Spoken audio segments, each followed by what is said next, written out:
Hello मित्रों, welcome back to smile xerox. જોઈએ આપણે ગુજરાત પબ્લિક સર્વિસ કમિશન બરાબર જીપીએસસી એના વિશે વાત કરવાની છે, જે હમણાં રિસેન્ટલી ભરતીઓ પડેલી છે આમાં। તો એનું ફોર્મ આપણે ઓજસ પરથી ભરી શકીશું, ઓજસ જીપીએસસી પરથી બરાબર।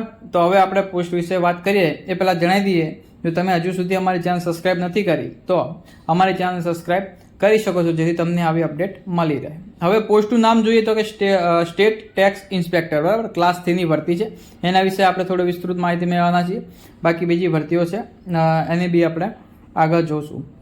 તો ક્વોલિફિકેશન જોઈએ તો કે એની ગ્રેજ્યુએટ BA BCom મતલબ તમે પાસ હોવા જુઓ, કોઈ બી મતલબ કોલેજ પાસ કરેલી હોવી જોઈએ બરાબર। ત્યાર પછી અહીંયા જોઈએ કુલ જગ્યા 323 જગ્યાઓ છે। ફોર્મ ભરવાનું ચાલુ 3 ઓક્ટોબરના થઈ ચૂક્યું છે બરાબર। અને ફોર્મ ભરવાની છેલ્લી તારીખ 17 ઓક્ટોબર છે, એટલે મતલબ 15 દિવસનો સમય ગાળવામાં આવેલો છે। એની અંદર તમારે એપ્લાય કરી દેવાનું રહેશે।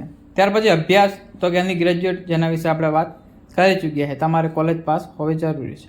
ત્યાર પછી પરીક્ષાની તારીખ પણ આપણને અંદાજિત આપેલી છે 4/1/2026 બરાબર। 2026માં પહેલા મહિનામાં પરીક્ષા હોઈ શકે।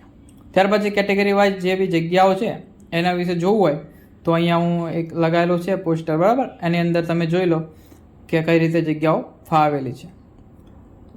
ત્યાર પછી આપણે આગળ જોઈએ તો કે કેટેગરી વાઇઝ ફી તો જનરલ ઓબીસી ડબલ્યુએસ માટે 100 રૂપિયા નોર્મલ હોય છે બરાબર, બાકી SC ST માટે લગભગ નહીં હોય। ત્યાર પછી સિલેક્શન પ્રોસેસ જોઈએ તો કે પ્રિલિમિનરી એક્ઝામ હશે, ત્યાર પછી મેઇન એક્ઝામ હશે, પર્સનલ ઇન્ટરવ્યૂ હશે અને final merit list as per GPSC rules, જે રૂલ્સ પ્રમાણે હશે એ પ્રમાણે મેરિટમાં બરાબર। બાકી માહિતી મેં તમને પ્રોવાઈડ કરી દીધી છે બરાબર, આ પ્રમાણે પ્રોસેસ હશે। બાકી તમે તમારી રીતે જોઈ અને ફોર્મ એપ્લાય કરી શકો છો ઓજસ જીપીએસસી પર બરાબર। ભલે મળીએ તારે નેક્સ્ટ વિડીયોમાં।